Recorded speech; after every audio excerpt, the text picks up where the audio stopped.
All right, all right. Let there be light. Let's go. Let's go. Oh man.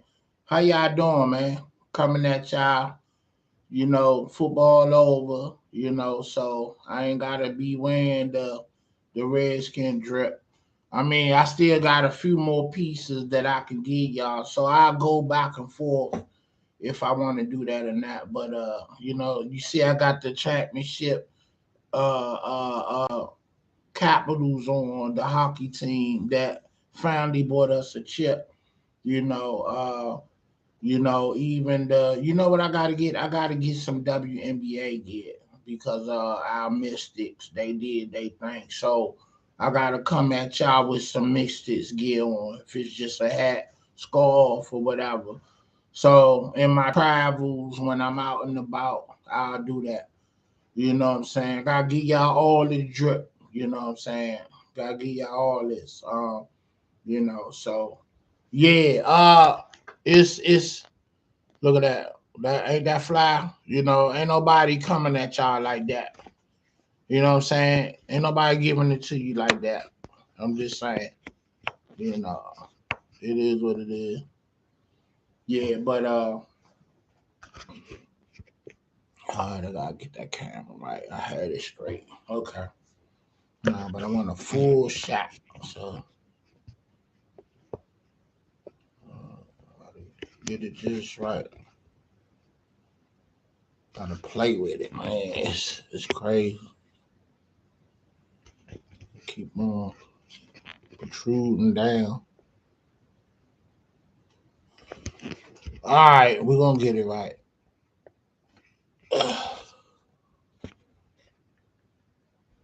Oh man, it's crazy.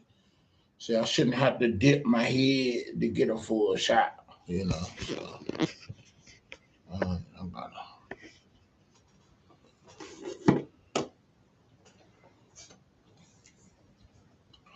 see if I can.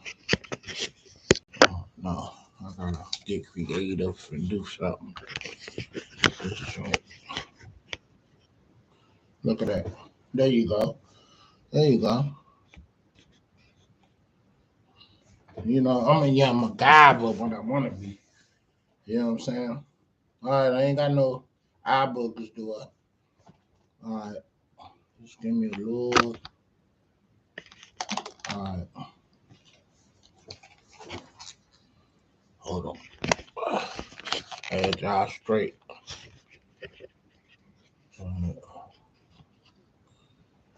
Nope.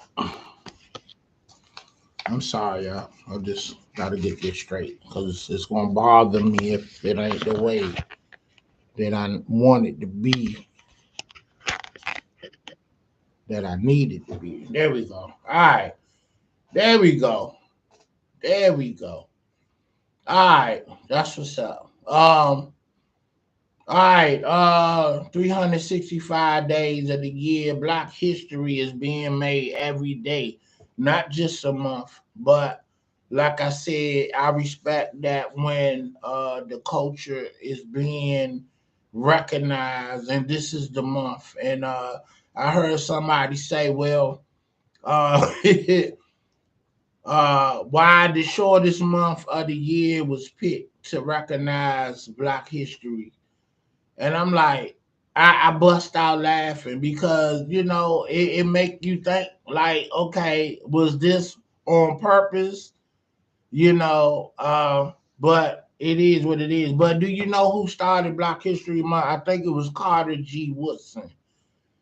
Who was a history professor, I believe, and so um, way back when. I don't know the exact date. If my facts are right, he implemented to the educational board to allow the black culture to be recognized.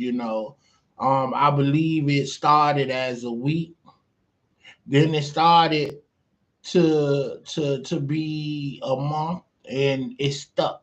So was that calculated to be the very least month out the year or what. I don't know. I don't know. I mean, but at this day and time, we're changing the narrative because Black history is every day that we make a difference as a culture.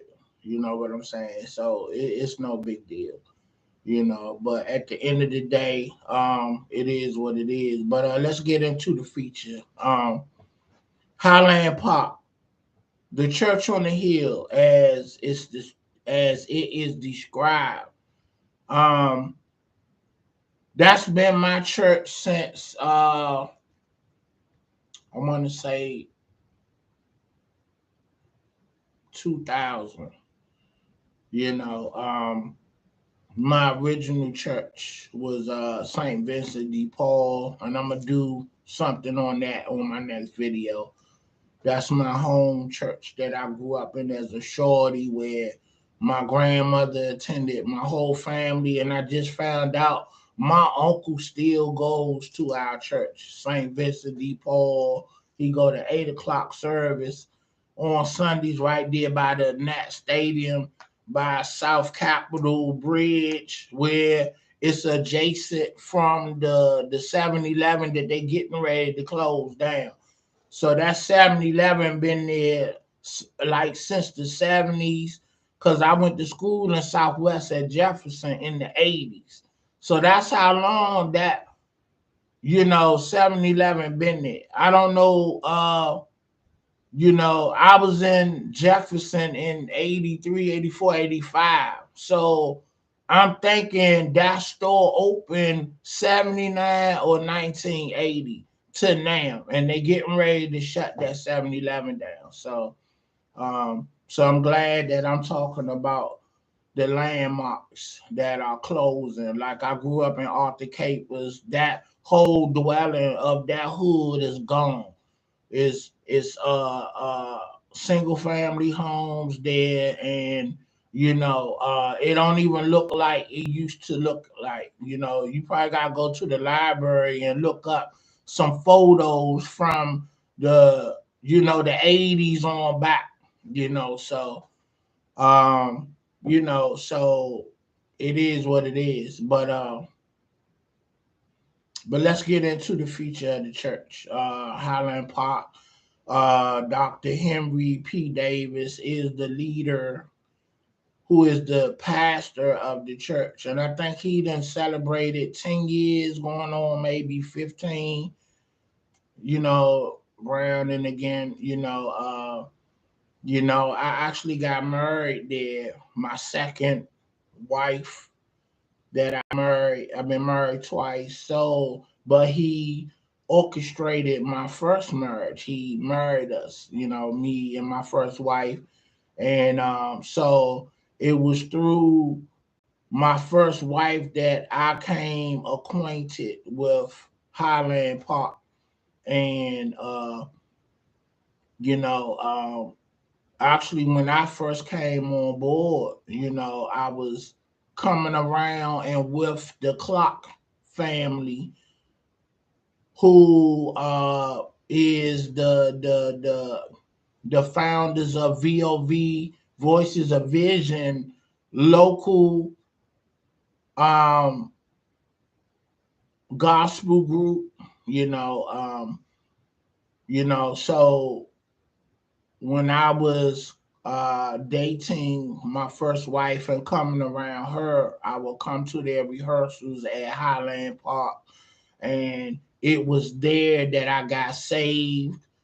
I was already baptized as a baby, but you know, um, but I didn't know what I was doing then. So it's a different feel when you get saved and you are aware of what you're doing, of knowing God for yourself.